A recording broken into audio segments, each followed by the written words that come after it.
All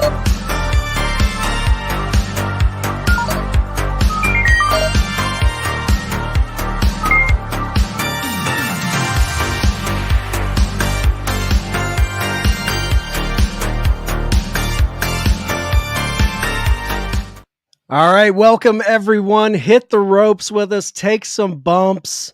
It's wrestling tonight here at the Turnbuckle Tavern.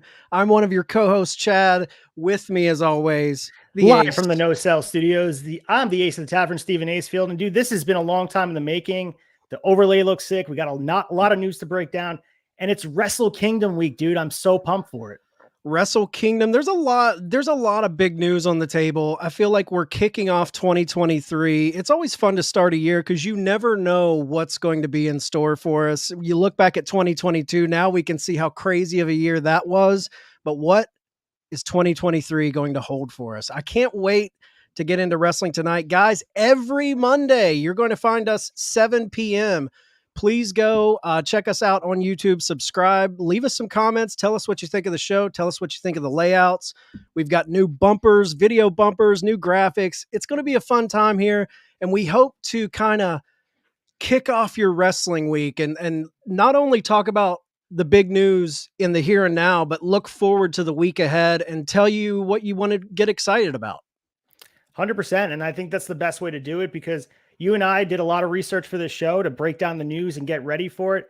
And it just shows you how much is actually going on in wrestling, not just in the promotions you watch, but I even have a new appreciation for Impact and what's going on over there. So I hope we can bring that same appreciation to you guys. Oh yeah, this isn't a AEW WWE only show. We're hitting everything.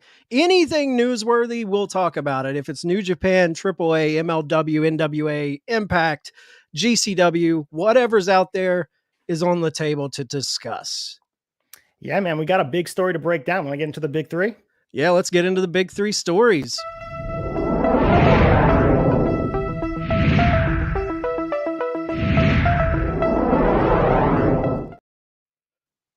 DAX and Punk. Let's start with the number one. Dax's plea to CM Punk and the Elite's Punk's 2023 status. So we saw a lot of this breaking down in our little circle as well. We had our pro wrestling podcast page that we know. So shout out to them. They did donate a little bit on Raw Down. So at Pro Wrestling Podcast, shout out to them. Punk commented, duh, when it was dropped that Dax Harwood, obviously his podcast was in the news of his relationship with Punk and everything he wants to do potentially in the future with Punk and AEW. The only roadblock we're seeing right now would be Chris Jericho making sure he's not going to be welcomed back. So Chad, I pass it on to you. Where do you think this goes? Man, first, I'm skeptical of this Chris Jericho report. I like the dirt sheets. I'm not like Tom, our buddy Tom at the Tavern. I like dirt sheets. I take them with a grain of salt. It's not like I'm buying everything they're feeding me, but I do think they're necessary to the business. But this is one of those reports where I kind of look at it with a side eye. Now, I know Jericho kind of came out hard on him, but I think Chris Jericho is also one of those guys that he knows how wrestling works. He knows what's best for business. And I think he knows that if Punk and the Bucks and Kenny get in a room together and they move past this, why would he be a roadblock to that? I think a lot of these old school guys are like, hey, if they can get over it, I can get over it. As long as it's not toxic for the locker room.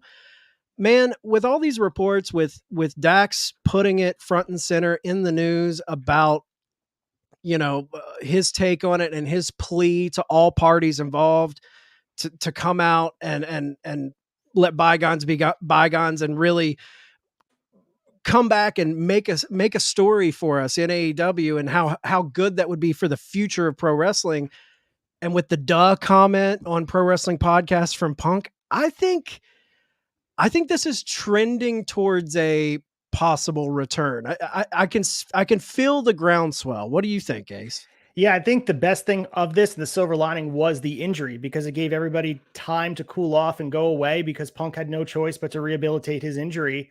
And it's the best thing that could have happened because if he was able to compete following this and was suspended, they would be forced to address it on television. And we have not really heard Tony Khan's side aside from obviously the suspensions being thrown down and stripping people of championships and all that, but he hasn't publicly stated anything.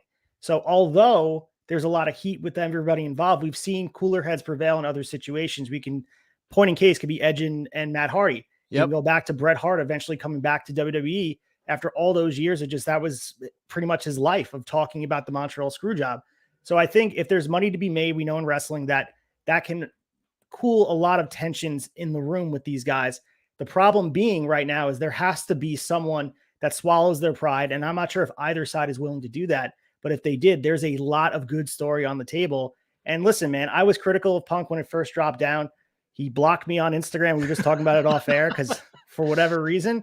But I think it's good for AEW to have him come back if he's willing to play ball with everybody.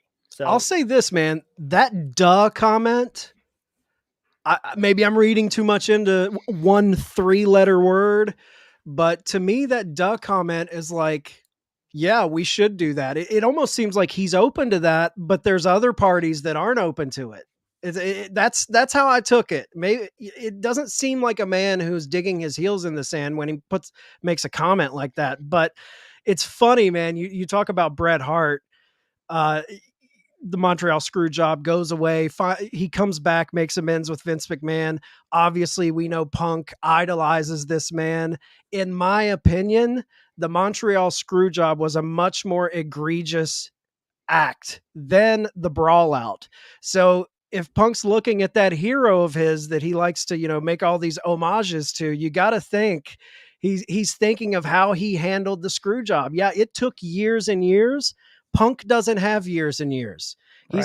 He doesn't have time to wait. So maybe he can come to a reconciliation quicker than his hero did. Yeah, and I think that's probably the best point that you can make here is the time is not on his side. He's in the latter half of his career, and I think even he would admit that. So if you're going to get back in the ring, it has to be sooner than later. And we'll see when he's healthy. I think by the time he's going to be done with the injury, the timeline would be March, maybe May, something like that in that window. So that sounds about double or nothing. So maybe, just maybe, we get him in the ring, and I'm all for it. I just don't want it to break up the harmony that seems to exist in the AEW locker room at the moment. That's the big thing. And that's with, we're talking about Dax and his take on it. Check out his podcast, FTR with Dax Harwood. It was a great listen, but I think Dax was kind of alluding to things that I feel like the media really started painting this picture that he was this outright locker room cancer. Now we saw, and maybe there was beef with the Elite, with Hangman, that promo Hangman cut. There's a lot of things to that. But I do feel like maybe he was getting the short end of the stick on some of that. Maybe it wasn't as bad as what Brawl Out and the repercussions of that kind of made it look, because you're looking at how he's taking care, all the guy was giving out Starbucks gift cards like money, like water, just passing them out. But he was taking guys out to dinner. It seems like there was a little bit of that, but I'm with you. I want the story to happen. I think it would be huge for AEW as long as it's all the parties can move past this and there can be some harmony in the locker room. I don't want this to further disintegrate that kind of chemistry they have right now coming out of Brawl Out. But do you think this whole situation, if Punk were to come back, do you think this is going to make Tony Khan look bad for bringing this guy? He's got a lot of critics saying that he's not a good leader. Does this paint him in a bad light, or is it worth it to take that risk to be painted in a bad light? That's potential to go either way, but I think it could be a precedent-setting moment where he's able to use this as an opportunity to show that he's willing to do what's right for wrestling.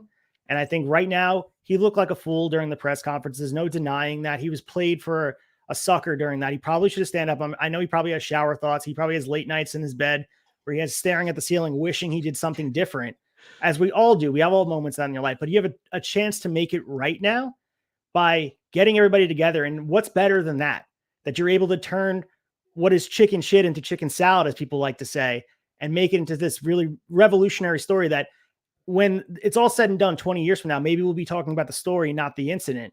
And maybe that's potential to right a couple wrongs. And we're so close to making that happen. I'm just wishing that they can get there, because again, if everybody's able to get in the ring and do business, there's a chance to have a transcendent story, as we keep saying here on Turnbuckle Tavern. Yeah, you know what mends all fences and heals all wounds? Money Absolutely. and ratings, baby. Like if you can I know some people might poo-poo the potential story out of this and say it's not going to be a game changer like some fans think. I'm in the camp that thinks this could be the transcendent story that AEW has been looking for. Absolutely. And they have not had that yet, despite their best efforts. The best thing would be the Punk at the First Dance in Chicago. That was the closest they had to breaking the barrier of just the diehards that are watching AEW on a weekly basis. And Punk, whether people like him or not, he is someone that gets eyes on the product. And if you have him in a controversial light and people whispering to each other, I can't believe they're bringing him back, it's going to get a whole bunch of people to watch again. And maybe they wouldn't have watched if he's not there. So it's worth a try. So as it stands right now, if you were a betting man and you're reading the tea leaves, you're seeing the writing on the wall, by the summer is CM Punk back in AEW? If I'm a betting man, I'm going to say no. I'm optimistic that it could happen, but if I'm putting betting odds and I'm going to lose or win money on this, I would say no. I'm not going to rule it out completely, but if I had to bet on it, I would say no. I'm probably right there with you. I think I do think there's a push for it to happen. I do think I've said from the beginning the greatest thing for this situation that ever happened, and you said it, is the injury. Yeah. Because I think that injury allows them to keep him on the roster, not to rush to a quick termination of his contract, and you can kind of see if cooler heads prevail. And I do think right now I'm leaning 60-40. I think 60% he doesn't come back, 40% he does. But as things like this come out, uh, even with the Bucks and Omega teasing and playing against when they were in Chicago, playing to that crowd and heating them up, man, I there is that little glimmer in the back of my mind. It's like, I think this might happen now. This might happen. Yeah. And if you read the history of wrestling, people got in the ring that have much more egregious issues together. So, I mean, go down the list, do your own research on this, but this is not the craziest thing that happened out of the ring and then bring it in the ring. I mentioned Matt Hardy and Edge, but there's other history of wrestling, 70s, 80s, 90s, of happenings where people truly do not get along, but they're able to do business to make money. And that's truly when wrestling's at its best, where you can blur that line. Well said, man. Well said. Before we move on to our big story number 2, just some love out here. Pro Wrestling Podcast, speaking of, drops us another $2. Thank you, bud. He says, give me a $500 gift card and we will be Gucci. We got Tyson in the building. Hey, yo. We got Austin. Tyson and Austin. Good evening, gentlemen. Thanks for joining us, guys. Man, we got the diehards turning out for the premiere episode of Wrestling Tonight. Give us a follow, guys. Subscribe. You know the deal. But you want to get into topic number 2? Let's get it. All right. Big story number 2. Sasha Banks, I should say formerly known as Sasha Banks, is a free agent. So she's free right now to take wrestling bookings. She's trademarked several new names, which is what jumped her from just the quick hitters for us into the big 3 stories, because it seems like we obviously know she's going to be appearing at Wrestle Kingdom in some capacity in New Japan Pro Wrestling, but she had reportedly filed to trademark the name Monet Banks, among other phrases attached to the Monet moniker. The filing date is listed as 12/27. It was filed through her company, Solnato Incorporated. We all know she's expected to be at Wrestle Kingdom. We don't know her role. If she wrestles under the Monet Banks character, it's likely she'll keep that name if she debuts anywhere, whether it be AEW, New Japan Pro Wrestling, Stardom, potentially. I think we're going to get some clarification this week on her future, because she's not appearing for no other reason than to just be there as a guest. We also saw, and we're going to talk about it in the quick hitters, with Naomi appearing there as well, and we'll get into her. There's got to be, when you see there's smoke, there's got to be fire to it. She's probably getting the itch to get back in the ring, and there's got to be a reason that she's getting these trademarks under her belt and getting ready to compete wherever it is. Yeah, there's, I will say, at first it was Mercedes Monet was the reported name that she was going to be going with. Gotta say, I like Monet Banks better. Yeah. I like Monet Banks. Man, I think she is 1000% showing up in AEW. I don't even, to me, it's not even a question.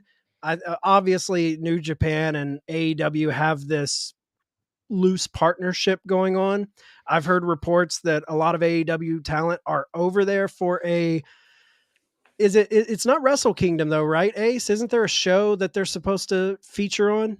Well, going to be, we'll talk about it in the news in a little bit. I'll expand on it. But the reason why they're not doing a back-to-back night for Wrestle Kingdom is because later this month, for night 2 of Wrestle Kingdom on January 21st, they're going to be over there either way. So it's not confirmed that Tony Khan's going to be collaborating with them, but it seems very likely it's going to be a split show with them. But we'll get into that after. Yeah, I think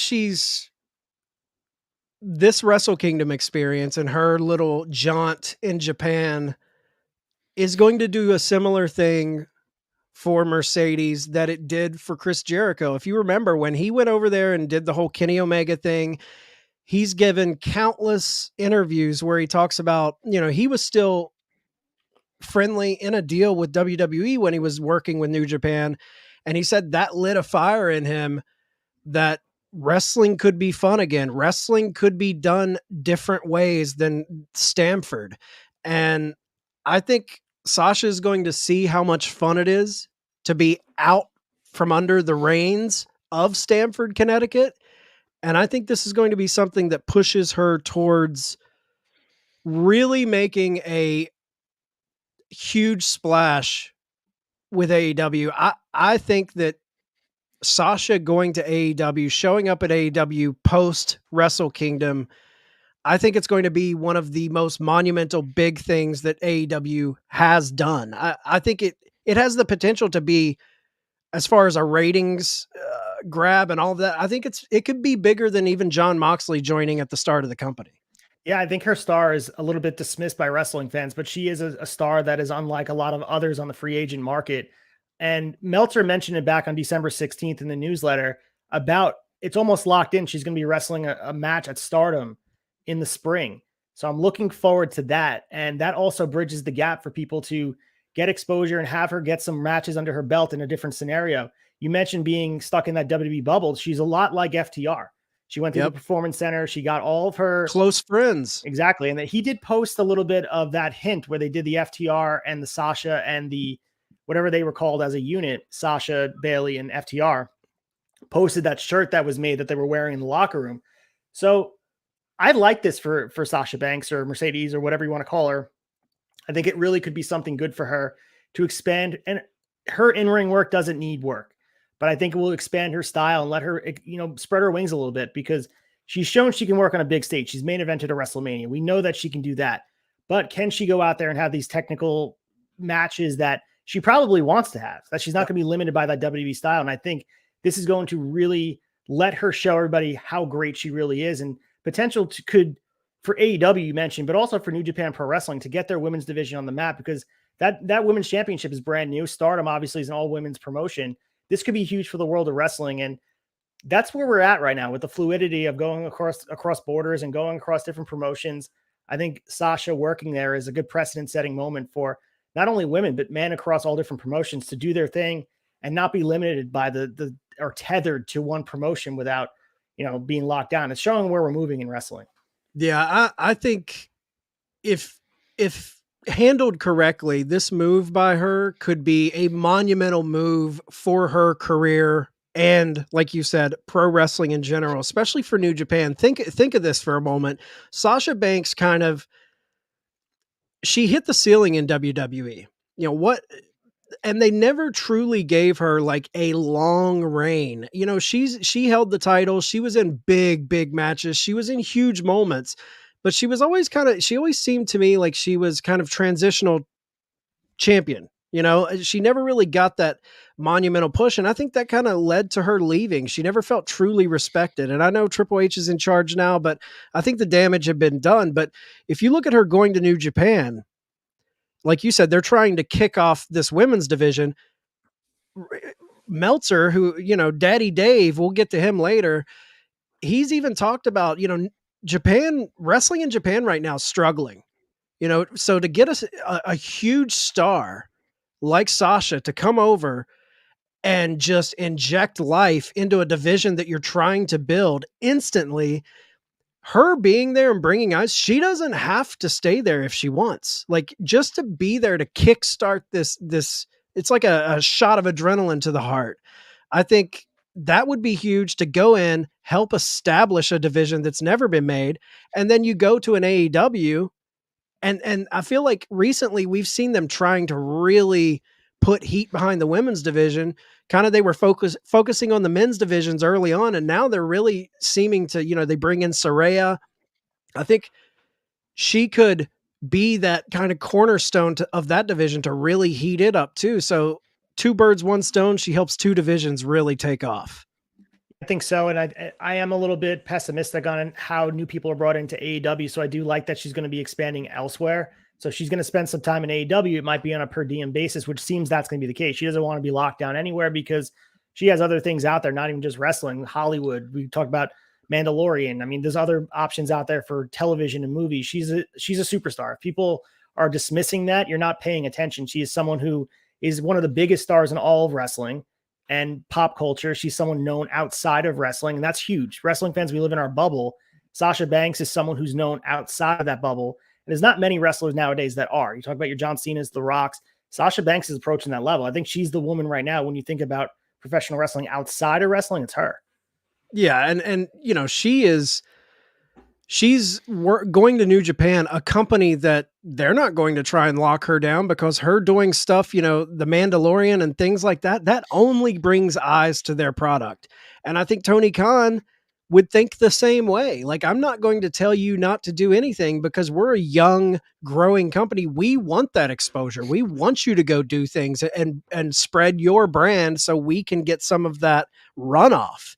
I think both of those, I would say, like, with New Japan and potentially if she were to come to AEW, I think both of those companies would work out like a John Moxley sweetheart deal where she pretty much gets to do what she wants to do and benefit both companies. But what do you think comes out of Wrestle Kingdom? Because that's what we know is definitely happening. All of this AEW talk is kind of like wishful thinking, but we know she's going to be in Japan.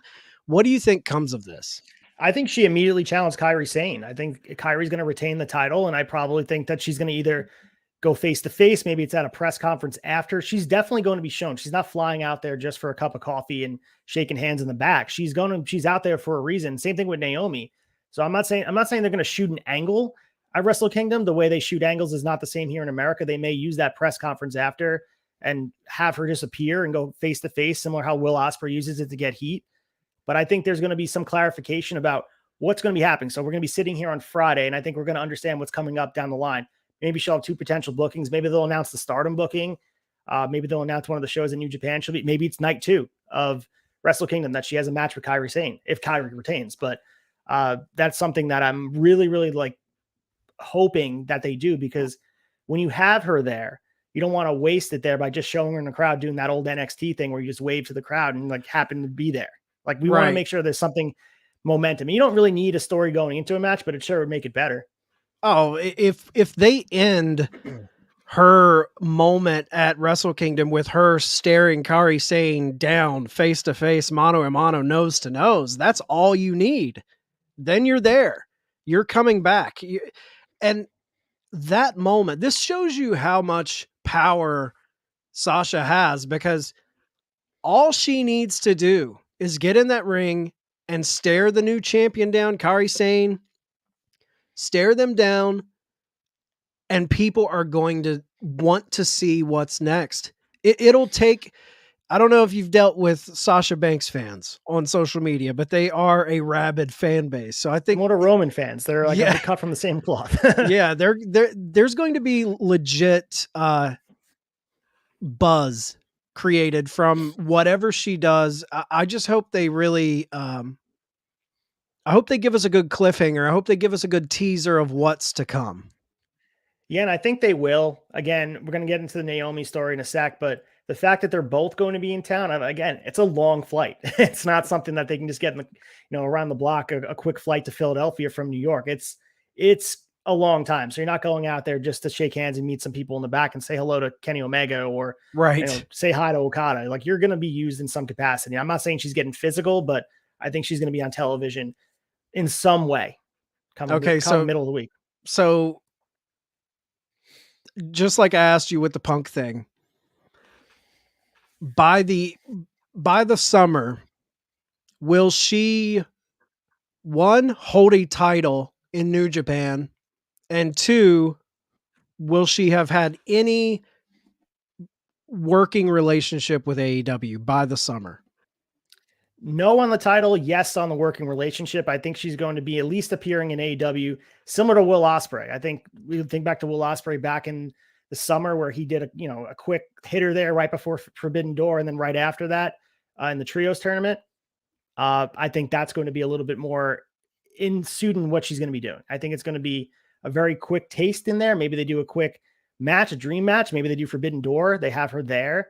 I don't know what the match looks like. Maybe it's Saraya. Maybe it's somebody else. But I think, yeah, she's going to be in AEW for sure this year. Yeah, I think so too. I think Tony Khan's going to throw the bank at her to get her involved week to week. He knows. I like the Forbidden Door booking, though. I do think that could possibly play into her first appearance, maybe. I don't see her being Saraya's partner in LA. I think that's a little too soon. I'd be shocked if that happened. But I think Tony's going to throw the book at her to try and make her a part of his roster officially. Yeah, I mean, if she comes in this Bow Wow thing, it would be, that's not the way you bring in someone like Sasha Banks. But the way they've been booking, who knows? That probably could be what's in store. So yeah, I'll be waiting with bated breath for sure. All right, you want to get into our final big story? Let's go for it. Let's do it. Dragon Lee signs with WWE. Man, so this was something that dropped surprisingly right after AAA's show and after he became tag team champion. So they were getting the titles off FTR to get him in more of a AAA type of landscape, and Dragon Lee signs with WWE. The thing I saw was the quote he did with ESPN was, he said, "I think I could become the new Rey Mysterio in WWE. I just need the opportunity." That was a quote that Dragon Lee said. This is a guy who's not just a luchador that can go in the ring similar to Rey Fenix. He's someone that has been recognized on the landscape for quite some time. Dave Meltzer and the people that read and listen to Wrestling Observer named him Performer of the Year in 2014. So it's not like he's not been on people's radar. He's done a lot of time overseas working elsewhere. This is the opportunity they need, and he's going to get the opportunity to do the things and not be booked like Kalisto. He needs to be booked like Rey Mysterio, but it's all about the momentum they put behind him. He has all the ability in the world. The stuff that people are circling is the promo work, but I think Triple H can look past that. This is not Vince McMahon. If Triple H wants to, give him mouthpiece or not have him speak, you don't have to have him cut the best promo. Just go in the ring and wow fans. I think he'll blow WWE fans away if he's allowed to do what he's been doing in AAA and elsewhere. I'm so skeptical of this, man. I'm so skeptical of this. The guy, it goes without saying, he's a killer talent. But I think of all the killer lucha libre talent that WWE's had over the years, and like you said, that was the McMahon regime. Hopefully, Triple H proved that with Andrade, he could book. Andrade in NXT was incredible. But like, I think of Sin Cara, Kalisto, Grand Metalik, all of these guys that went there and just kind of fell by the wayside. But they are getting to a point where Ray's at the end, man. He's in his final days. They have to put someone in position to become that next uber lucha libre in WWE. I hope this is them transitioning towards that for the sake of Dragon Lee. But the reason I'm skeptical is this signing came after knowledge of him being put on AEW television with no contract. He tagged with his brother, Roosh, I believe, right? Yep. So then they scoop him up. This also came after they were in a bidding war for Bandito, and that Bandito went to AEW, chose to not sign with WWE, and then they scoop in and sign Dragon Lee. It gives me a little bit of seconds. It's like they didn't get their first their Yeah. first try. So we'll go with our second try. We didn't get to cast the big star, so we'll go with the secondary star. And not to poo-poo Dragon Lee. I think Dragon Lee's incredible. But the fact that they were going so hard after Bandito, they lost that bidding war, then they scoop up Dragon Lee. It's very interesting.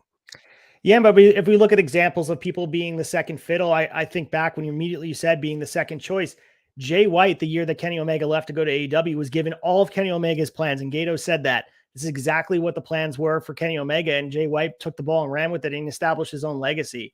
So I think Bandito would have been better suited for the land of the Giants in WWE. Of course, I think he'd be much better suited for there.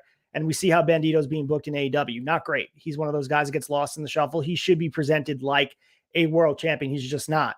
Will Dragon Lee be in the main event from the jump? Absolutely not. He's going to be in NXT. He's going to toil there for a bit. He's going to steal shows. He's going to go out there and have great matches with some of the great talent that's on that roster. But they have a lot to prove if they're going to show me that he's going to be this transcendent star. Because you mentioned the names before. Are they really going to buck the tide of how they've been booking these guys off of not only just the independents, but different promotions from different countries? It's been a long time since they got someone over. I think the last person to leave a different promotion that was established elsewhere was AJ Styles. Like, I think he might be the last guy to come over, establishing his name, and was immediately thrust in the main event scene, beating guys like John Cena. I don't see them doing it for Dragon Lee. And that also shows because he's spending time at NXT. He's a guy who doesn't need seasoning in NXT. He doesn't need to be there and learn the trade. He's someone who should be on your main roster. And the fact that they have him in NXT to start, he's making almost main roster money. And when we see it here, he's the second highest paid NXT wrestler now that Mandy Rose is no longer on the payroll. Apollo Crews is being there because he's making main roster money and they demoted him there, no matter how they want to spin that. But I don't know. It just seems to be strategic, as you mentioned before, because they missed out on Bandito. I think it's someone they just wanted to get someone in there. And we know that market is huge. When they do the live shows over in Mexico, they need someone to promote. And Alberto Del Rio had a huge run because of that. Andrade was, someone that they had penciled to be that transcendent star in Mexico. They don't have someone there. Yeah. They have trouble booking guys with masks. They don't really like doing that. Ray obviously came in and he was Rey Mysterio from the out 2002 on. But I don't know. Dragon Lee doesn't have as much momentum as Ray did coming in, especially starting in NXT, dude. Yeah, I'm worried for the guy. Got to be honest. I just like you said, the way they've handled it, this would be an opportunity for me. Like we talk about the new regime with Triple H. If you want to truly show fans like, man, this is a different way of handling situations, bring him in hot, bring him in big, instantly make yourself a new main eventer. Like you said, why send him to NXT? Like you said, the only guy who never really had to do that NXT treatment was AJ Styles. Everyone else had to do that NXT, and that was during the McMahon regime, which I guess you could say is, yeah, they were big outside of the company, but you got to go to the PC to learn how to work Stanford style. Right. And that worries me with a guy like Dragon Lee. Like, are they going to buff out those edges and take away the stuff that makes him truly stand out and make him special? I don't want to see him just kind of relegated to the same style we always see. You got to let those guys shine a little bit. And if Triple H would have just brought him in hot to the main roster I'm not saying throw him in there with Seth Rollins, but throw him in a major storyline on one of your big shows and let him run. Yeah. And let's buck the misconception that guys with masks can't be the world champion in WWE. I know that Ray did it, but it seems like Ray's the outlier. I can't think of another lucha that's ever done it. And why not? He's a guy who's exciting. He brings eyes to the product. As far as anyone that hasn't watched wrestling ever, you see lucha going on. And yeah, people want to rip on, the realism and standing for different sentons coming off the top rope. But to me, lucha is one of the more exciting brands that they're really missing on their roster. Like you have every other type of wrestler on the WWE roster. Lucha is not really accounted for. And that's a shame because it's something that fans do enjoy. And I think when it's booked appropriately, it could be something that draws in the main event. I agree, man. I agree. We'll see where it goes. I'm just so jaded with WWE that anytime I see a signing, it's always like, yeah, let's wait for the follow through. Let's see how they use them. Let's see how they execute. it's hard for me to get excited. Um, so we'll see. I'm hopefully, I'm optimistic. I'm cautiously optimistic. Yeah, and before we move on from the story, I think the one thing that we need to just touch upon is the fact that they put the AAA tag titles on him. And obviously, they were in a position they had to get him off FTR because who knows the next time FTR would be in Mexico for a show. But if you want to look through a different lens on this, it's potential that there's going to be a relationship with WWE and they're confident that they're going to be able to use Dragon Lee overseas and maybe guys from AAA can come in the Rumble. Like, who knows? They tried it in 97. But maybe, just maybe, Triple H with a different mindset and different eyes on the business can actually do this the right way, because there's a lot of talent. I mean, we talk about, Io Del Vikingo, like he was in GCW Incredible. this weekend. We'll get to the news how we weren't able to fucking see him, which was annoying. But he's a guy who could be really, really elevated on the next level for wrestling fans in a WWE ring. That would be, to me, it'd be huge to see in 2023, seeing someone like Io Del Vikingo there. Just appearing in WWE would be surreal. That'd be awesome. No, I'm with you. I do think this is a little bit, AAA putting the titles on him, and then in ring, they had to know this was happening. He right in the ring, he says he's signed to WWE. I think this is them trying to position themselves for a partnership with WWE. There's reports that their working relationship with AEW hasn't been the greatest. FTR was holding those titles, obviously, but, Omega had the mega title for a while, dropped that. A lot of their guys weren't coming to Mexico to work as frequently as AAA had hoped. So maybe they're trying to transition out of that AEW partnership and into WWE. Maybe they're going the New Japan route and thinking they can just have relationships with everyone. Who knows?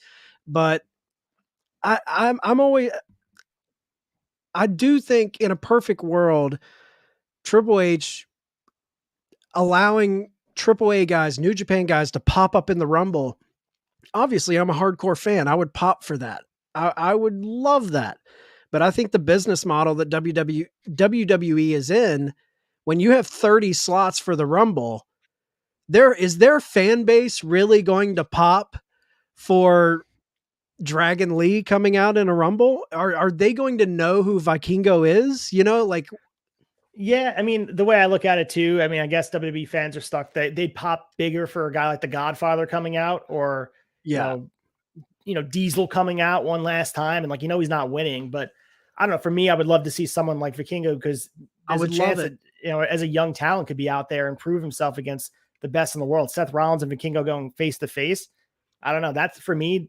Again, you're right. The WWE casuals would pop bigger for a guy like the Godfather. I think that would be more of the Rumble pop, but those guys have no chance of winning. So when you have 3 or 4 or 5 or 6 of these older guys coming in, yeah, you get a pop for it. But Scotty 2 Hotty's not winning the Rumble, and his music may get a pop, but who cares? Well, that's where we're seeing what's this new Triple H philosophy, because I got to think when they're laying out that rundown of the 30 entrants in the Rumble, when you're pitching Vikingo coming out, you got to think those guys are like nervous. Like, this could go over like a fart in church, like no one's going to pop for this.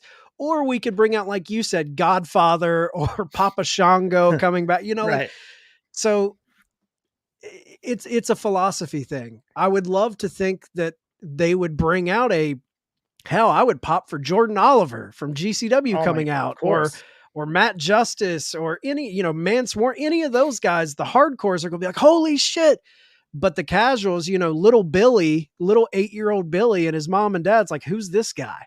I don't know. No, agree. But I think Vikingo, if he's in the Rumble and you let him go off and be spotlighted like they do for guys that come in the Rumble, go on a run, you'd be like, who is this guy? I need to research him. And then if they have the rights to a AAA video package that they can show something the next night on Raw and be like, you like that? Check this out. This is what he's done over in Mexico. I don't know. It's a moment where we have to kind of consider Triple H's mindset of how he wants to do things. And he hasn't shown that he's as progressive as people originally thought he'd be. But he's going to have, once the Rumble hits, I think his strategy is going to look a little bit different. I think last year's Rumble, anything would be better than the one Shane put together, but he's going to have the opportunity to do something really fun this year. Yeah, I agree. Hopefully he pulls the trigger and brings in some brings in some absolute hardcore fan shockers for the Rumble. I would be all about that. Yeah. All right, guys. I guess you want to get into let's quick hitters. And some quick hitters. We got some news. I'll read them off to you and you just respond to them. Let's do it.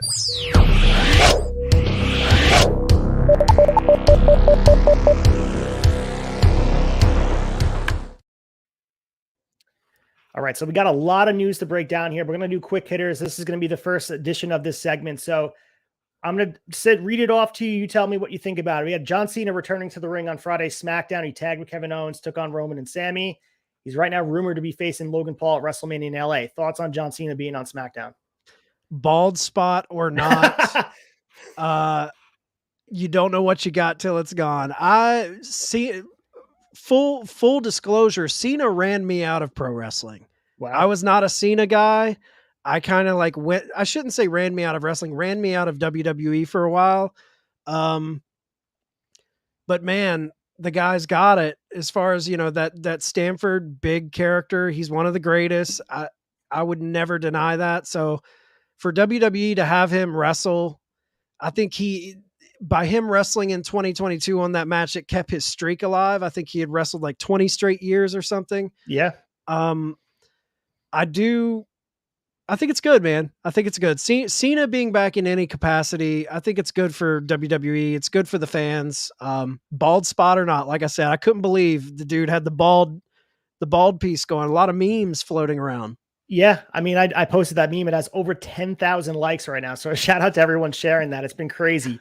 But you mentioned the part about Cena driving you out of wrestling. It's just interesting how wrestling works. If you hang on long enough and just stay relevant, all of a sudden you become this nostalgia favorite. And you can also point at Sheamus, where he had a renaissance year. And of course, he deserves it with the matches he put on. But I remember a time where Cena and Sheamus were one of the two more hated wrestlers in the world. But, I guess as you grow older, you grew up with these guys, they become nostalgia acts and you just love them. So Cena got all the nostalgia love. So true, man. If one piece of advice for any wrestling fan, don't let anyone run you out of the business, because hang on. If you hang on long enough, it all comes back around.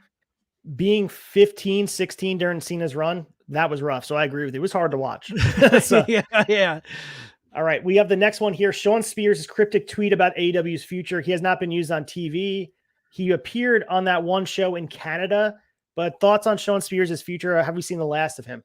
I think he's done in AEW. I think the tweet, a fan asked him about coming back to AEW or something along those lines, and he essentially said, I don't think you're going to see me there for a very long time. I think it's time he moves on, man. I would honestly love to see a Sean Spears go to, an Impact. I think it's hard because when he came to AEW, everyone was like, oh, he could totally repackage himself. He could be a top guy there. And we see how that went. He's a hell of a coach. I think him and Tyler Breeze run flatbacks. Yep. And I think he's got a bigger career in wrestling, a more successful, more contributing career outside the ropes. But I don't think we're going to see him in AEW anytime soon. Moving on to Naomi, as I mentioned before, she's currently slated to be in Japan. It's not clear if she'll be taking part of the show. But again, I mentioned before, kind of beat it to death during the SASHA segment. It's according to a report by PW Insider. She's going to be in Japan for this. So you think we see Naomi get involved, or is it just one of those supporting her friend in the back while SASHA does her thing in the ring? I think it's just being there to support her friend. But man, what a airplane trip to take to support your friend. Yeah, I don't see her getting involved, but at a certain point, she has to plow her own path. You don't want to be, if you're wanting to, make some noise. I think Naomi is super talented. I think she was underutilized in AEW or WWE. But if you're just following every move Sasha Banks makes outside of the WWE, at a certain point, you're going to be looked at as a follower and second fiddle to Sasha, kind of like a tag along. I would like to see her break off from that and do something very surprising that no one expects. It's a really good point. I mean, I think about, and not that I want to put her in this position, but going somewhere like GCW and working with the women over there and the men, because we know GCW loves the intergender, but seeing her be like, you know what, let me try this out. You don't have to do a death match. Go out there and wrestle Allie Katch or wrestle Speedball Mike Bailey and go out there and put on a show and show people what you can do. You To took me, the that'd words be right amazing. out of my mouth, man. Yeah. Naomi and Allie Katch, sign me up. Even Speedball, like Speedball, we saw a Yeah. match with Billy Starks and he wrestled Billy Kay and like, you know, anybody. We know, and I talked about this on Shot Nostalgia.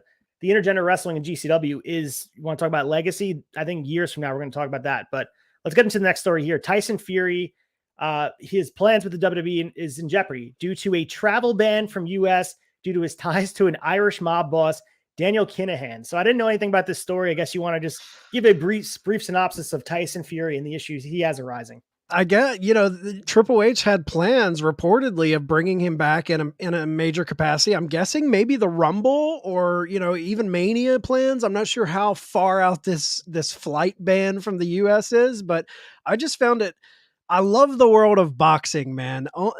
We don't get a lot of this in pro wrestling, but in boxing, you're always seeing these guys with ties to OG legit mob bosses. I think it's, Conor McGregor has had his ties to the Irish mafia. I thought it was a very interesting real world story affecting WWE's plan. Tyson Fury, oh man, it's interesting. You're rubbing shoulders with an Irish mob boss. Yeah, he's a huge star. We saw the reaction he got at Clash at the Castle. He's someone who has a lot of fans behind him, and what he's done outside of wrestling can't be disputed. His in-ring work for wrestling has been underwhelming, to say the least. But, I think WWE understands that it's not always about in-ring product. It's about the superstardom you can bring towards it. And Tyson Fury is a superstar in the world of boxing, truly. Yeah. All right, we have Sammy and Ty restricted the AAA intergender titles, and it was unknown why. They just didn't appear there, but Conan on his podcast expressed frustration with getting them on the show during their reign. First, we had a visa issue. Tony Khan didn't want them coming over. He shared some messages he had with Ty Conti about not being able to get over there. There's an issues with Brazil, and he wasn't hating on them, but he just said it was impossible to get them over to defend the titles. There was just time to get them off of them. But that also could be a little inkling of a lack of relationship with AEW. So that was also, they didn't even have to defend them. They're just off of them. So maybe they're moving towards WWE, and that was one of the contingency things. They need to get all the titles off AEW guys. Yeah, I think this is, if you look at the course of wrestling, man, this is the situations you run into when multiple promotions are trying to work together. And either you deal with them and just have other plans to take those spots. But I think, when you can't get someone there and they have titles, you got to strip them. I think it was the right move from Conan to do that. If they're not showing up, you've got belts on them, take them off. At least FTR was giving them as many defenses as they could between, New Japan, AAA, ROH. But yeah, I mean, I think this is par for the course when it comes to promotions trying to book with all of the shows going on. It's just what's going to happen. Name of the game. And it feels like Sammy and Ty were the brunt of this frustration because it feels like AAA takes a backseat always. I know there's a talent sharing, and Kenny Omega has been there, and Pentagon and also Ray Phoenix have all been over there, but it feels like AAA is not taking into consideration. Those AAA titles were not treated with respect, in my opinion, on AEW television. But maybe this is Conan lashing out and be like, greener pastures with WWE, and screw AEW's relationship. We're looking for something different now. It's possible. All right, so we said goodbye to Don West, the voice of Total Nonstop Action, Impact Wrestling. So rest in peace to Don West. Some of his most memorable calls alongside Mike Tenay. Wasn't a huge Impact guy, but his voice is unrecognized. Oh, it is one of those unrecognizable things that you can't dispute is part of TNA. And I think for me, Don West was one of those guys that was great for wrestling, and he provided a soundtrack for moments, big moments in that company, whether it be with Kurt Angle, Samoa Joe, Sting, Jeff Jarrett. So RIP to Don West. Yeah, RIP to Don West. I remember the first time I ever saw Don West. He was a host trying to sell knives on late night infomercials. That is true. They did mention that. Yeah, and then when he popped up on TNA, I was like, holy shit, it's the knife guy. But he slowly became kind of one of those unique voices for TNA. I think when you think back to, some of those feuds, the major feuds with Samoa Joe, AJ Styles, Kurt Angle, all of that stuff. Don West comes to mind. So RIP Don West. We had Bray Wyatt getting in the ring, not on television, but the MSG house show. He said he broke his finger. So then he continued to wrestle on 4 straight house shows last week as part of the company's holiday tour. He beat Jinder Mahal at MSG on Monday. Then he beat him on Tuesday in Atlanta's State Farm Arena and on Wednesday from the Greensboro Coliseum. And then he finally wrestled him again on Thursday in Miami. So it doesn't seem like the broken finger is stopping him from wrestling. It just is one of those hiccups of we've been wanting him to get in the ring. He finally does, and then he gets hurt. Not that it's stopping him, but it was one of those things like, oh, holding your breath, because we've heard nothing but bad things as far as Bray Wyatt on this return run so far. Yeah, I think if anyone is built for being able to shoulder an injury and continue to give us compelling television, it's Bray Wyatt. I would argue that his in-ring is the lesser than quality of his wrestling career. You know, he is the promo guy, the character guy, the story guy. So I don't think they're in a bad spot, but like you said, it is delaying maybe them getting to dip into story a little deeper in ring and stuff like that. But I think Bray dealing with a broken finger, I don't think it's going to affect it too much. Yeah, as much as I love LA Knight and what Eli Drake did in NWA, it seems like a anticlimactic first program for a guy like Bray Wyatt, brought in with all the pomp and circumstance, all the momentum that he had going with the White Rabbit stuff. Who knows? Maybe the match will steal the show, this pitch black match they're having at the Rumble. But yeah, it just seems like Bray Wyatt was all return and no substance. So we'll see if they can build on it. Yeah. The follow through has been pretty uninspiring to me. So speaking of injury, AJ Styles suffered a potential injury at a house show. We now learn that it is a broken ankle. So he'll be out past the Rumble, maybe out past WrestleMania. This is a huge blow to not only WWE, but wrestling fans. He's one of the reasons I watch every Monday night, and he's not going to be there. Yeah, that's a hard... I hate seeing him suffer an injury like this too. Like, he's no spring chicken, man. It's when you get into those mid 40s, I believe. Yeah. I mean, it becomes harder and harder to come back from stuff like this. And it even if he comes back as quote unquote 100%, once you reach those levels, any injury like this does take a little bit away from you. Just a little bit. It could be just a little bit of speed or anything. So when I see guys in the late half of their career suffer injuries like this, and you know, broken ankle is legit. It's going to set him on the shelf, but it's not a torn ACL. It's not a torn Achilles, but still yet, I think things like this mount up for guys, and it bums me out because we're seeing a guy towards the end of his career, and he's a high flyer. So broken ankle, I'm surprised he hasn't gotten injured. He's been very good at dodging injuries. I hate to see AJ sit on the shelf. Yeah, and especially with the Shinsuke stuff, wrestling and pro wrestling Noah against the Great Muto, we'll talk about in a little bit. I thought potential there's an opportunity for AJ Styles to work overseas, potentially have other matchups in New Japan Pro Wrestling or go to Pro Wrestling Noah himself. But we're going to have to wait for that. And it kind of sucks too. I also thought about Doc Gallows and Carl Anderson finally coming back. Your boys are finally there. They're doing something with them. And now that has to wait. Who knows what it does to the plans it had with Judgment Day, the stuff with Finn Balor. A lot of guys get put on hold here, and maybe they put someone else in that spot, but it's hard to replace AJ Styles. As watered down and neutered as they make him, he's still AJ Styles.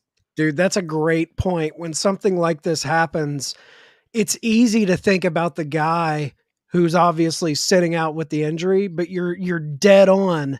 When something like this happens, especially with a lot of moving parts in the story they were telling with the club and with, you know, Judgment Day, that affects a lot of story. Now, I hope that the Gallows and Carl Anderson aren't put on the back burner in story because, you know, these guys rolled the dice and went back to WWE when they said they never would. And now we could see them placed into a story that AJ could have been an integral part of them coming back. Hey, we're going to put you with AJ. He's your boy. So I like that you brought that up, Ace, because it's so true. It affects more than just the injured guy. Absolutely. And the story, and we hear it all the time about guys that are supposed to work this huge program and they just never get the opportunity to. But sometimes it's not because of they're injured. It's because Yeah. the guy they're supposed to be working with is injured. So I feel bad for Finn Balor too, because this was a main event level feud he had going on. Yeah. All right, speaking about people that are unhappy, Miro and Lance Archer have been the most vocal critics as of late in the AEW locker room. You guys talked about it extensively during the debate that dropped Sunday night on video and then this morning on audio. But this is kind of what we've been seeing. Guys that are not on TV are upset. Miro and Lance Archer just the latest example of it. Yeah. With stuff like this, Andrade was unhappy. Now we got Lance Archer he's not only unhappy with AEW, he gave an interview where he was also unhappy with the way New Japan was handling him. And Miro obviously has came out and said, he's not happy. Reports said that it was because he refused to lose in the last story that they offered him. But he said, hey, what about the 6 months prior to that? You don't want people stirring up your locker room, but at the same time, I'm like, you're never going to have a roster that is completely happy top to bottom. All of these guys want to be booked as main eventers or not even main eventers. They want to be booked in meaningful storylines. I don't think these guys, most of the guys aren't even concerned with winning or losing. It's just, I want to work. I want to be on TV. I want to be what I think I can be. I think that's just the business, man. You kind of have to make sure it doesn't get too out of hand. But with AEW having the roster that they have, I think I brought this up on the debate. The only option I could see is you need to revamp Dark and Dark Elevation. These guys that aren't working on Dynamite, give them storylines. Give us week-to-week storylines on Dark Elevation. And if those stories pick up steam and people get behind them, then maybe it transitions onto one of your main shows. But I think they have I know it's YouTube, but they do have the platform to allow these guys to consistently work, cut promos, and have meaningful on-camera things. Maybe it's not on cable television, but I wish they would put some of these guys on there. Yeah, and I look back at the 2001 WWF roster as stacked as it was, and I'm not saying Miro and Lance Archer would be in the stars, the top tier of the stars there, but look how Vince McMahon managed that. And I understand it's a different time. There wasn't social media. We didn't have all these wrestlers with podcasts and people venting their frustration, but I'm sure there was frustration. But it seemed like Vince did a better job at that time managing what everybody was doing and giving meaningful time to everybody. So yeah. I don't know, maybe you can dip into that time period, 2000, 2001, and Tony Khan can learn a little bit of something because there was only 4 hours of television. Right now he has 3. So it's not all that different from what was going on then with guys that are bigger stars than Lance Archer and Miro. But you got to find ways to get these guys on TV because when Miro was on TV, he was making a difference. Lance Archer, I don't know. I like how they've been using him. I know he's frustrated with it, but when he pops in as the big bad during a title reign, that last match with Hangman, and I like when they use him like that. And in New Japan Pro Wrestling, they use him as that big, scary American that comes overseas. Yeah, I think Lance Archer's used like almost appropriately. So I see the Miro discontent, but with Lance Archer, you kind of are what you are. Unfortunately, I think he's using the way he should be. So no, I'm with you, man. Yeah. I'm with you. And I think, you try to feed all the mouths. Like when one mouth is fed, another one isn't. It's very hard to make everyone happy with meaningful on-screen time. So we'll see. We'll see how it goes. Yeah. And even going back to that time of wrestling when it was at its peak, if you go and watch, and we're going to be reviewing WWF 1998 and Nostalgia Season 3, the matches weren't as long. I mean, we watch matches today, they're 15, 16 minutes, and that's what we like. Back in the day, you'd watch a match, it's 5-6 minutes, it's a quick hitter, and it winds up being in and out of the ring. You can maximize and get double the amount of matches on your TV show if they're not as long. But me personally, I like the matches longer with some meaning and substance to it, but that's how they were doing. And that's why they were able to get people on the show a little bit more extensively. Yeah. Yeah. All right. So we have Cody Rhodes teases in ring return on Raw. That was Raw where they did the best of, where Sneed was hot in the chat about it. I was hot as well. I tuned into Raw because I saw someone share on Boulevard Bullies was sharing on Instagram, just Kevin Owens in the ring. I'm like, oh shit, Sami Zayn and Kevin Owens are face to face on Raw. And I turned it on. It was the best of episode. And I realized what happened, that MSG was just untelevised, and that Yeah. sucked. But yeah, Cody Rhodes is sort of the victim right now of just waiting around for something meaningful to do. And I'm excited for him to come back at the Rumble. But he has a lot to live up to because I think everybody's expecting the return and expecting him to win. It's a matter of captivating the fans and making him a believable contender for someone who seems unstoppable. Yeah, this Cody thing is intriguing to me because I feel like most of the fans, a lot of the fans, it seems very telegraphed, not in a bad way. We always say on the flagship podcast, sometimes predictability in wrestling is a good thing. I feel like a lot of people are thinking Cody's going to be in that Roman Reigns slot at a certain point, whether The Rock plays into Mania or whatever. He came back for that. At least that's what we're led to believe. And now we get reports of this second title being created, which blows my mind because you have two titles that you unified, and I believe Roman still carries both of those titles. He So does. now they've never really officially unified them with this new belt, physical belt, and now there's discussion of creating an entirely new belt. I don't know, man. I hope Cody doesn't get screwed in this situation. I feel like the guy, he got hurt. I think that derailed some momentum for him, but when he comes back, it's going to be right back. I mean, the crowd is hungry for his return. I think a Rumble return is imminent, but we'll see how it goes. I'm very, very nervous about this new title. Yeah, and I think about, I don't know, you mentioned before, it feels like Cody's getting the short end of the stick. I think he was the guy who should beat Roman, and I understand things change, and the Sami Zayn stuff has changed a lot of what's been going on. And I'm not saying Sami's going to be the guy to go and beat Roman for the title, but somebody has to. And who better than Cody? And if they just take the title off of Roman, and then him and Rollins compete for it, or him and McIntyre compete for it on the night one of WrestleMania or night two, it just comes off as really lame that, like, yeah, he's the world champion, but he's unable to beat Roman Reigns. And if you're going to commit to Roman holding the title past this WrestleMania, that's fine, but commit to it. Like, don't just water it down and say, all right, here's two titles. It seems like a participation trophy. Yeah, I think the only way you get out of this scenario without kind of not weakening Roman, but kind of sullying the storytelling for me. I think Roman's got to defend the belt on both nights of Mania. One title, one night one title night two, and do whatever you want to do. But if they somehow take one of the titles off of him in a triple threat and he doesn't take the pin, I guess you could do that. But I think it takes heat out of going into Mania with this guy who's just unstoppable.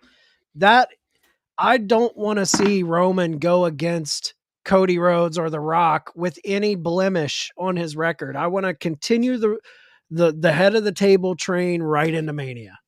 Yeah, and if Cody beats someone he's already beat 3 times for the world championship, doesn't it mean less unless he beats Roman? Like, I think at this point, if you're going to be in on Cody and you brought him in to be this other superstar that's on par with Roman, I understand it's hard to do because everyone loves the momentum it's been building. I love the reign. I love that he's passing all-time greats. He's approaching the territory of, he won't get to Bruno Sammartino, but that's what people are discussing him as far as length of reign. It's been 150 matches since he's been pinned. It's unprecedented territory that he's in. But if Cody's the guy, Cody's the guy. Someone's got to beat Roman. Who is it going to beat? And it better not be The Rock. It better not be someone like Cena. That rub needs to be somebody else. And at least if it's not going to be Cody, it has to be someone that you're willing to, you ticket this person to be the next future star in your company, because it can't just be Roman carrying the flag by himself. He needs The Rock to his Stone Cold, or he needs, the Batista to his John Cena. He needs that other guy. And right now it's not there. Like, they tried to make it Drew. It's just not. I think it's going to be Cody. No, it's got to be Cody. If it's not Cody, the only person that I would get behind, and I think he's a top guy already, but he's bitched about not being the guy, and it's the guy who has Roman's number for the most part, and that's Seth Rollins. I mean, it's got to be Cody or Rollins to me. Yeah, and I think Rollins would be the perfect dance partner for Cody Rhodes at WrestleMania, but the world title, it just can't be involved if that's the case. If that's the program you're going with, let Cody have his moment in the summer and let Roman's reign continue. I agree. And the final news on quick hitters, we have AEW's new production look. So you guys have been touching on the flagship. We've been talking about it a lot. We saw the hints and the clips for the new card coming up. But the final product of Michael Mansuri's hiring as the senior vice president and co-executive with AEW we'll be seeing this Wednesday. So we saw some red and blue, very akin to SmackDown, an interesting color combination that they chose. They had every color combo they could have went with, green, black, and blue like we have here. You could have went any color combo. You chose blue and red. Interesting choice. Yeah, it's a very odd choice. Like you said, you could have picked any color combo. I thought they would have stuck with the colors that they had and just gave it a new spin, a new graphics package. But they went total Raw SmackDown. Are they trying to trick fans? Like, oh, is this a new WWE? Like, what's the motive behind this? I don't hate it. I mean, I like the new the new graphics they're showing. The 15-second package they showed us. I think it looks very slick. I think you can see the handprints of Mike Mansuri getting in there.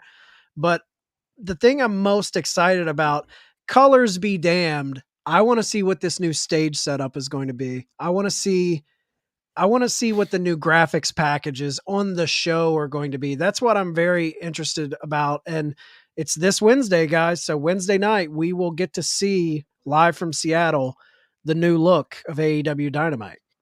Yeah, I'm all for change. And, sometimes change is bad, but sometimes change can be good. And I think AEW has been around long enough now that there needs to be a nice, coat of paint that you put on top of it. And I think it needs to be, I don't know, just a little bit of change is not bad. Like when Raw changed its set, it's okay to do some change, but I hope it doesn't remove too far away that they're trying to be the store brand WWE. I really hope that's not the case. I didn't think of it until you said it, but I really hope that's not what they're doing here. Because the colors are a lot. And if it's red and blue, like that's kind of dominated by the other company down the street. Like, what are we doing? Right.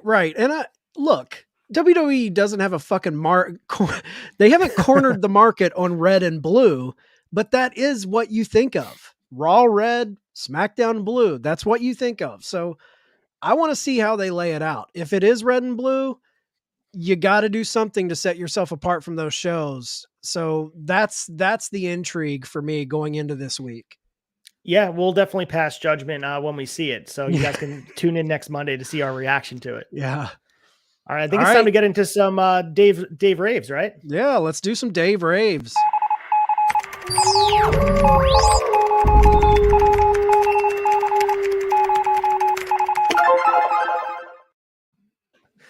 There's my boy, Uncle Dave. So every week the newsletter comes out, so you guys don't have to go through the 16 or 17 pages of Dave Meltzer's newsletter. I brought out his favorite parts. So let's go with the first match of the week. It was the Young Bucks and Kenny Omega versus Death Triangle on December 28th from Broomfield, Colorado. And the interesting thing that he said here, and this is his quote, "This was the best of the 6 matches they've done and among the best TV bouts ever on Dynamite. I had it at 4 3/4 stars, and this is clearly now the best of 7 series in the history by a wide margin." So now I went through all the best of 7 series, the ones that can come off the top of my head, and the ones that came to mind: Magnum TA versus Nikita Koloff, NWA 1986. Benoit and Booker T happened twice. First WCW 1998, and then later redone in WWE in 2005. The most recent was Sheamus and Cesaro in 2016 in WWE. Bryan Danielson and Homicide and Ring of Honor throughout the years 2004 and 05. And probably and arguably the best one was the tag team one, the Machine Gun versus Beer Money TNA 2010. So Motor City Machine Guns, probably undoubtedly the best one, but do you see this best of 7 trios ranking up there? Is it just recency bias by Dave Meltzer here? I think Dave's onto something, man. Call me a homer, but I think he's onto something. See, I'm partial to WCW 1998 Benoit Booker T. I think that holds a little special place in my heart. The Motor City Machine Guns Beer Money best of 7 was great too. But these guys are operating on a high level. I think Dave talked about it first when the match started. He was a little leery of it. And then as it moved on, because they were taking so many risky bumps before they ever got to the ring. This was a Falls Count Anywhere match. But I think the Bucks, people that shit on the Bucks and Omega as not being in-ring storytellers need to come off of that opinion a little bit, because these guys have managed with Death Triangle to make this best of 7 unique. Every match has been unique. I hear people talking like they all blend together.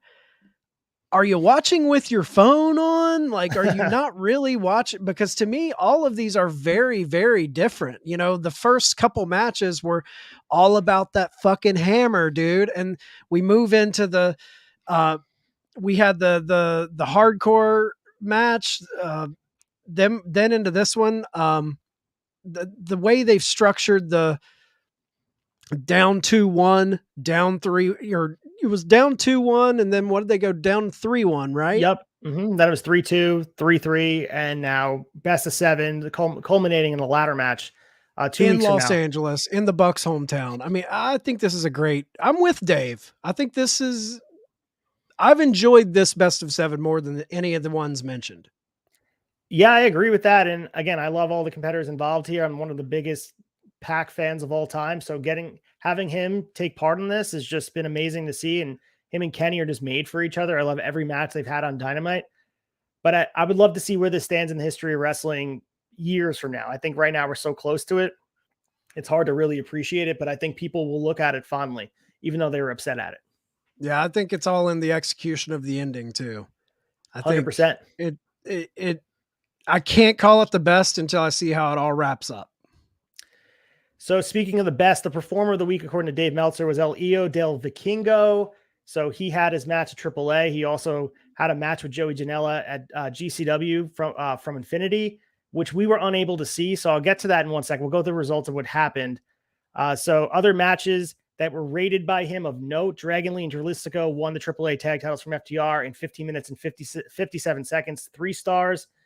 The aforementioned Vikingo pinned Bandito in 23 minutes and 48 seconds to win the AAA mega title, 4 3/4 stars. Interesting, it wasn't 5. I thought it was 5. It was a great match. It's a killer match. And Danielson versus Ethan Page in 16 minutes and 24 seconds surprisingly got 4 1/4 stars. That was surprising to me as far as rating goes. That was surprising. It was like a solid match. Like, it was, for sure. Probably Ethan Page's best match in AEW. But I was shocked that he gave it that much too. And Ricochet versus Imperium, given some WWE love, 3.5 stars, the best rated match in WWE this week. Really good match over on SmackDown. I'm a huge Imperium fan. Anything with Imperium and Walter, or Gunther for all the people that have accepted that name change. I love Imperium. Anytime they're in a match, I'm like, it's going to be a good match. All right, so going to go through the results quick of what happened this last week before we preview the week ahead. So let's go to AAA Noche del Campeones, which is Night of Champions on 12/28. We saw, as we mentioned before, FTR lost their tag titles to Dragon Lee and Jalisco. El Hijo del Vikingo defeated Bandito to win the mega title. Over in GCW, they had 2 events, GCW till Infinity. We had Hijo del Vikingo taking on Janela. He got the win. Was not shown on the fight feed due to AAA not wanting Vikingo seen on another promotion.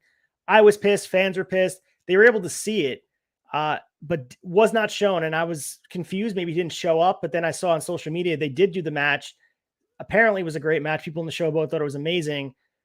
But I don't know what AAA was doing here. Again, another note maybe at potentially WWE relationship. Maybe they don't want him being seen. It's a bonehead move, man. It was dumb. You're getting your guy out there. Like, this doesn't hurt you in any way. Maybe there are GCW fans out there that don't watch AAA and they see this guy show out and they're like, holy shit, I got to watch this guy. I think moves like this hurt promotions. Yeah. We also saw Mike Bailey defeating Too Cold Scorpio on New Year's Eve. So that was an awesome match. A little nod to 1995 ECW. It was cool to see him in the ring taking on one of the more underrated wrestlers in all promotions, Speedball Mike Bailey. If you've never seen Speedball go out there, this guy crushes it. So this was a great match with a guy. Too Cold Scorpio is 58, 59 years old, going out there and still tearing it up. Still doing that overhead tumbleweed leg drop that he was doing in ECW. Love Too Cold, man. All right. So we also had GCW 56 Nights, which was on New Year's Day yesterday, headlined by the Do or Die Rumble #1 contender match.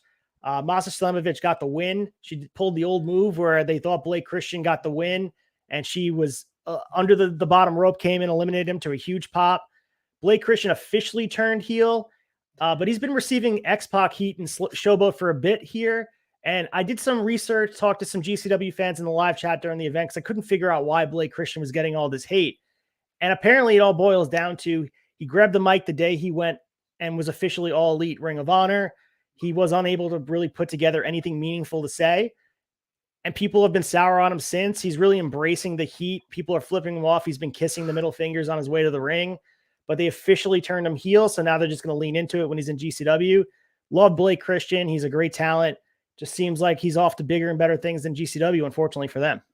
Yeah, this has been teased for a while. I know when his personal relationship got interrupted by Braun Breaker stealing his girl, he was getting a lot of that heat from the Showboat faithful. So it's good to finally see him totally lean into it. I love Blake Christian. I think the kid is phenomenal. I think he's one of the best talents on GCW. So it's good to see him lean into that heel work. And the other thing of note across these two shows of GCW was the Nick Gage and Maki Ito alliance has been developing. For whatever reason, before the match with Maki Ito and Ali Catch, Nick Gage came out and gang affiliated Maki Ito and gave her a pizza cutter. It was this whole thing. And then the next night at 56 Nights on her way out to the ring, she came out to Nick Gage's music and did the whole entrance, which was amazing. And then she grabbed the mic and said, "Where my fucking gang?" It was amazing. So if you guys didn't check that out, Maki Ito, as Emil puts it, the cutest wrestler alive. She has a manager. They kept mentioning Nick Gage as her Bobby Heenan. So I look forward to seeing where they're going with this. A little bit of a story here in GCW that we've been, I don't know, maybe they're going to thread it through. Yeah, this is pure sports entertainment from GCW. Which honestly, the two shows I rung in my new year watching Till Infinity instead of watching the Ryan Seacrest.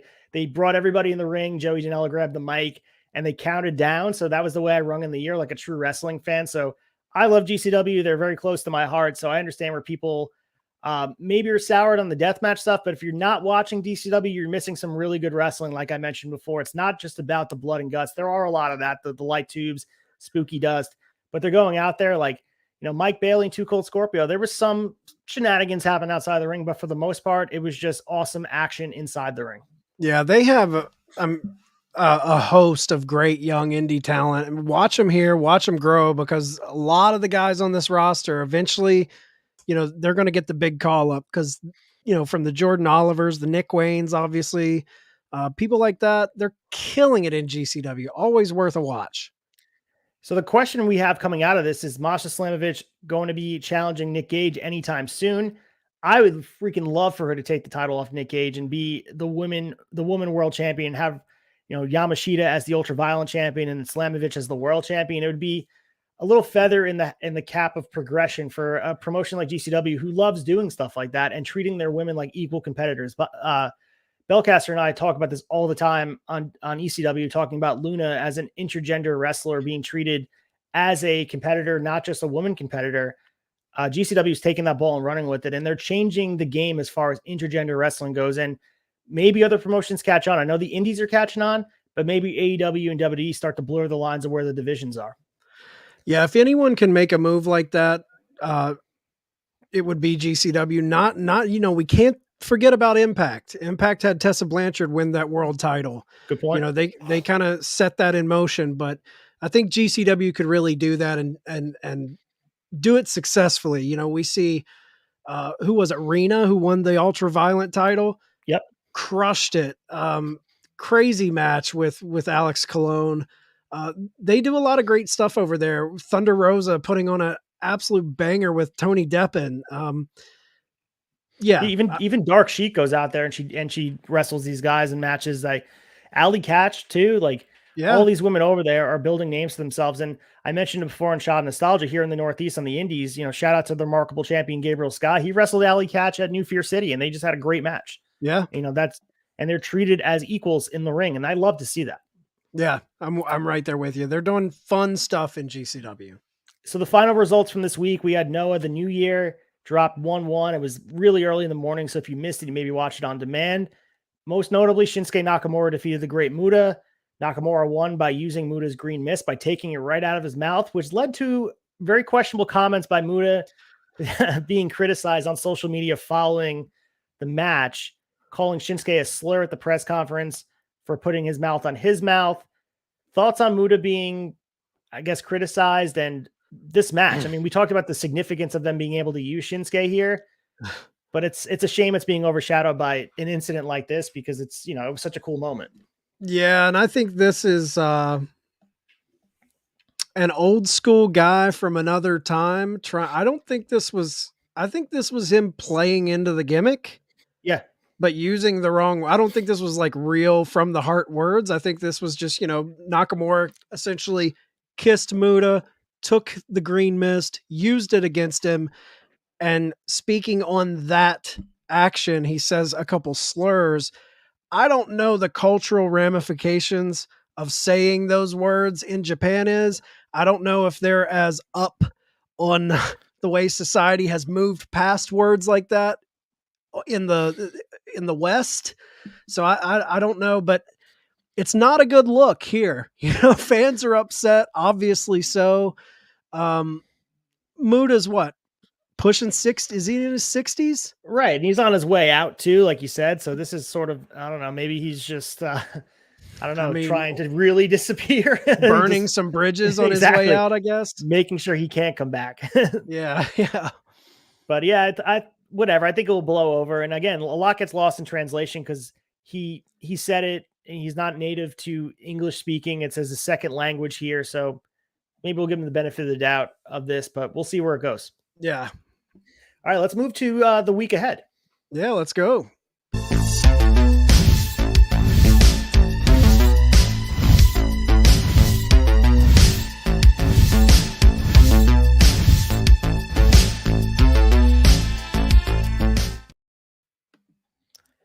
All right, so the week ahead, as I mentioned upon the intro, it is Wrestle Kingdom week. Night 1 will be Tuesday night, early Wednesday morning, 3 a.m. East Coast start. A whole bunch of wrestling to watch, about 4.5 hours, 5 hours. But the three main matches that we're looking forward to, obviously, main event, IWGP World Heavyweight Champion Jay White defending his title against Okada. The IWGP United States Championship, Will Ospreay versus Kenny Omega, which is a dream match in everybody's opinion. And of course, FTR probably doing the bid here, dropping the IWGP tag titles against Yoshihashi and Hiroki Goto. So there's a whole bunch of matches. These are the main matches here. We're going to be having the first TV champion being crowned, the women's champions being crowned. We have the Antonio Inoki tribute match happening, a whole bunch going on. It's going to be a great night of wrestling, but this is something I look forward to. It's my birthday week this week. It always happens on the 4th. My birthday's on the 6th. So I always stay up late. I suffer the next day at work, but I really enjoy Wrestle Kingdom week. It's one of my favorite nights of the wrestling calendar. And it's interesting to me that we're not going to do back-to-back nights. This is only one night that I have to do this. So I'm kind of excited in regard to this. Yeah, it's weird that the two nights are so separated. Yeah. It's a weird move, but I think this show is going to be great. Ospreay Omega, come on. You could trash everything else. That match is, like you said, a dream match. I think that match from just a work rate perspective is probably going to steal the night. I know Jay White and Okada is going to crush it. And I'm with you. FTR is going to drop those titles. It looks like they dropped the ROH belts. They dropped AAA. I think we're seeing them line up for another push towards those AEW titles. I love the pageantry with Wrestle Kingdom. I love, they're the trendsetters, the 2-night event. WWE kind of ripped it from them. It'll be exciting, man, to see just the spectacle that is Wrestle Kingdom. And we'll cover it next week. So there's been some speculation. The reason night 2 will be on January 21st, 2 weeks away from where we're having this, or almost 3 weeks, that it may be a crossover event with AEW following Tony Khan stating that he won't send many top stars over for January 4th as it clashes with Dynamite's taping. But some AEW stars will be in Japan the week of the second Wrestle Kingdom 17 show. It won't clash with what's going on in AEW. People have their antennas up, potentially having a card that can be put together that can have AEW stars involved, and not Forbidden Door, but maybe something similar. Yeah, I mean, this could be, do they shoot an angle with Sasha Banks with one of their top, anything can happen, man. And we know New Japan likes to make big news coming out of Wrestle Kingdom. They usually have something up their sleeve. So all eyes are on Japan. I can't wait to see this week, night one, but I'm really looking forward to see what they do on night two as well. Yeah, and how many stars is Dave Meltzer throwing out here for that Kenny Omega Ospreay match? He broke the scale for a couple matches with Kenny and Okada, but Ospreay and Kenny may get 7.5 stars. That's, if the bar is, Bryan Danielson and Ethan Page getting 4.25, what is a match like Will Ospreay and Kenny Omega that's probably going to get almost 30 minutes to really shine? What are they going to get? And especially in the Tokyo Dome. We know Meltzer loves the Tokyo Dome. Yeah. Damn, it's going to be fun. All right, so we have the AEW Dynamite show, which will be the first show of the new year, the new debut of the new set, and it's also the debut in Seattle. It's the first time the promotion's running there. We have some matches lined up. The TNT Championship, Samoa Joe defending against Darby Allin. We get Ricky Starks versus Chris Jericho, and we also have the AEW Tag Team Championship on the line. The Acclaim taking on Jeff Jarrett and Jay Lethal, and of course, hometown boy Bryan Danielson versus Tony Nese. This will be Bryan's first time in Seattle since 2015 wrestling. So it's a huge deal. Nese and Bryan actually teamed up locally by me, September 2010 in New York Wrestling Connection, a tag match where he and Tony Nese defeated Papa Don. And we know this name, Alex Reynolds of the Dark Order. So very cool to see these guys wrestling. Tony Nese is in the Hall of Fame NYWC locally here. This is a really cool match, and probably an honor for Tony Nese to be wrestling someone like Bryan Danielson here in this spot. It's a big moment for Danielson. It's huge. I mean, hometown welcome for Bryan in his new company, their first foray there. That's massive. I love Tony Nese. I did kind of pause at I know these guys are going to put on a banger because Tony Nese is highly underrated. I think he's great. But I did think they would pull out a big match for Bryan being in his hometown. But I do think where he's wrapped up in this MJF angle, I don't think maybe they didn't want to pull one too big. But I'm really looking forward to the Ricky Starks Jericho moment. I'm enjoying seeing Starks get the rub. And the Acclaimed and Jeff Jarrett and Jay Lethal should be entertaining too. Yeah, and I'm going to make a prediction here. Bryan Danielson wears those Seahawk color-inspired tights that he wore on SmackDown. I think when he won the WWE Championship from AJ Styles all the way back when. So that's my prediction. So if he wears the green and blue tights, I predicted it right. So and I think Swerve Strickland and AR Fox are going to tear it up too. Oh, hell yeah. Yeah. I love what Swerve's been doing as a heel too. I know people are a little bit poo-pooing that group he's with, but him as a heel, I think he has a lot of potential in what he's doing as a character. I think he's a main event guy. I think whenever they pull the trigger, I think he could be I could see him feuding with a babyface Ricky Starks. I think he's on that level. We're seeing the new guys kind of step up into those positions. I'm loving Swerve Strickland. Not too big on his heavies, on the two heavies he has standing behind him, but how could you love Swerve. So AEW Rampage is going to be happening Friday. We have no matches announced yet, but following that, we're going to be having a live Battle of the Belts. Battle of the Belts 5, believe it or not. Orange Cassidy versus Kip Sabian for the All-Atlantic Championship. Only match announced right now. Hopefully we get some other meaningful championship matches involved. But yeah, Battle of the Belts 5 is going to be airing live, so we get 2 hours of wrestling on a Friday night. Well, another 2 hours following SmackDown as well. So a lot of good wrestling happening. Yeah, I hope Mike Mansouri is trying to make Battle of the Belts from a aesthetic standpoint stand out. We need the show to feel big and different. So I hope that happens in the future. And I would love it to have a Clash of Champions feel that WCW used to have, where it felt like a big deal. You had to tune in and watch. It's a good step in the right direction having the All-Atlantic Championship, but let's start putting World Championships on there. Let's start putting, maybe that trios match should have been on here. I don't know, something bigger for a Battle of the Belts, because it can't just be the ROH TV Championship on the line and then the TBS Championship, and that's your Battle of the Belts. Really? You got to make people watch. Right at this point, it kind of feels like content, like they're just giving Warner Discovery content. Like, make it feel meaningful, make it feel big. So we also have another GCW event coming up on the 7th on Saturday. We have some good matches to highlight here. Most notably, the Hate Club, Nick Gage and Matt Tremont taking on the East West Express, the team of Jordan Oliver and Nick Wayne. That should be a great match. I've been loving the team of Oliver and Nick Wayne wearing matching tights, have the name. Maybe they're going to make a run at the tag titles soon. So if they get the win here, maybe they have a shot at the tag titles. And the tag titles are on the line as well. The Macios, Ciclope, and Mieto Extremo taking on the Bang Bros, August Matthews and Davey Bang. Joey Janela taking on Tony Deppen. And we get a 6-man tag match. Thrusty, Effie, Alley catching on Mason's Mercenaries. Charles Mason that has all the makings of being very, very bloody. Yeah, Mason's Mercenaries, Charles Mason, Slade, and Perro, man. What a crew. I'm big on Charles Mason. I think he's a great potential big heater villain for GCW. So it should be a good event.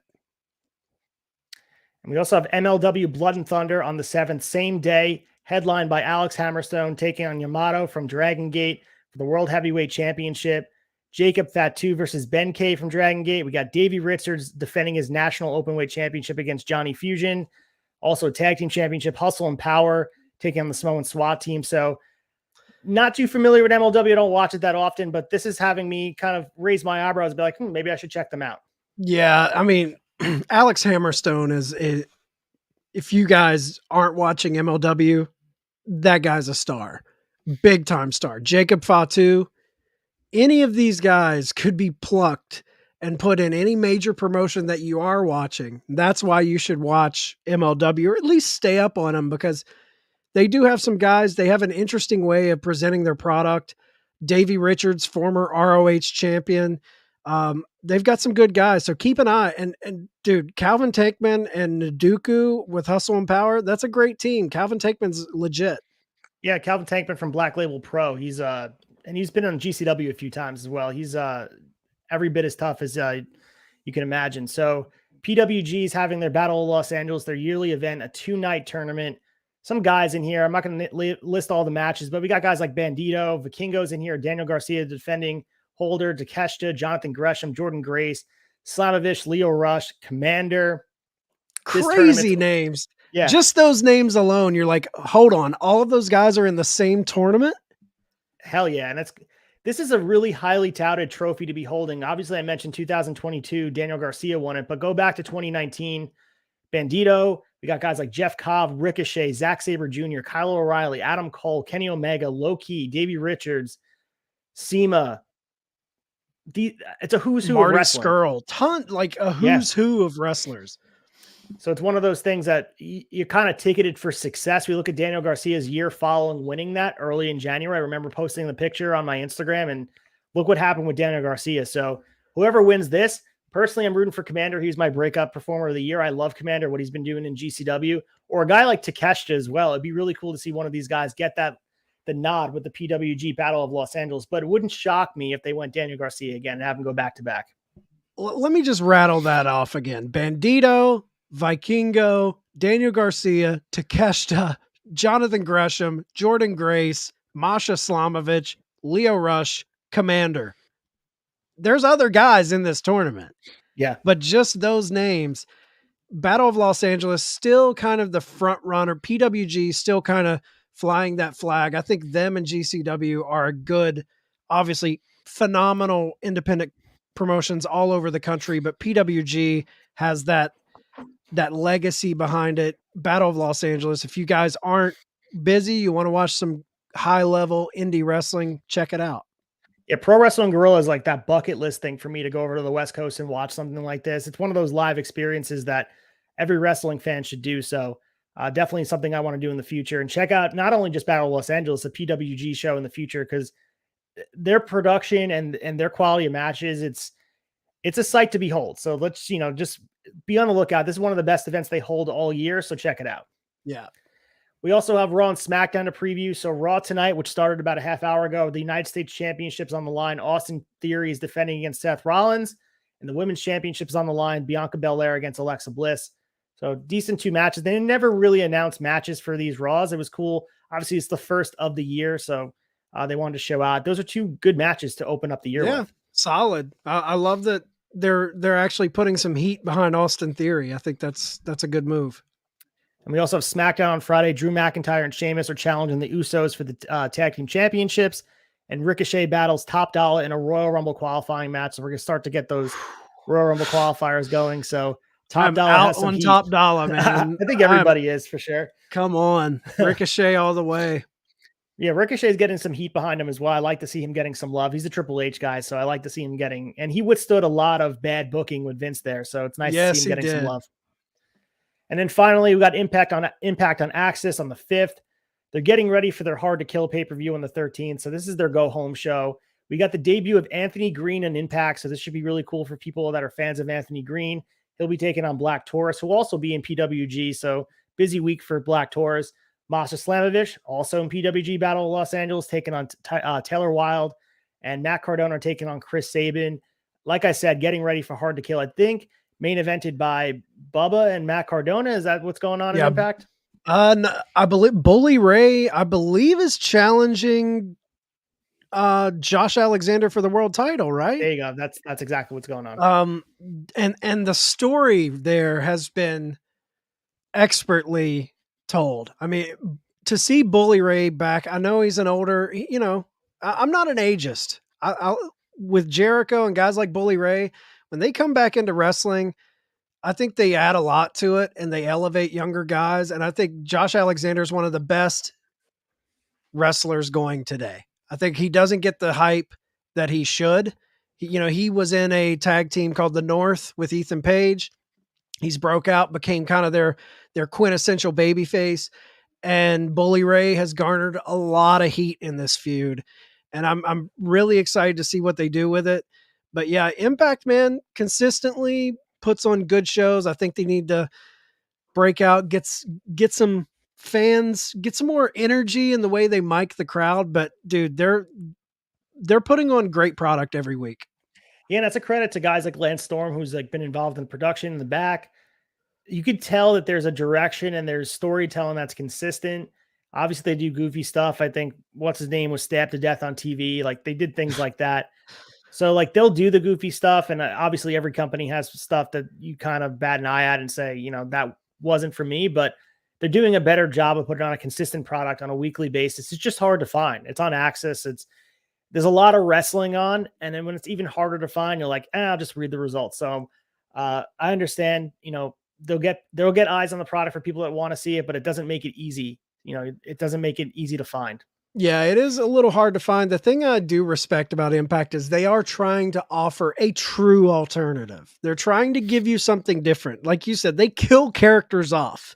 It's kind of ridiculous, but I dabbled in Lucha Underground. I don't mind a little wacky shit every now and then. But yeah, we'll see. We'll continue to track Impact.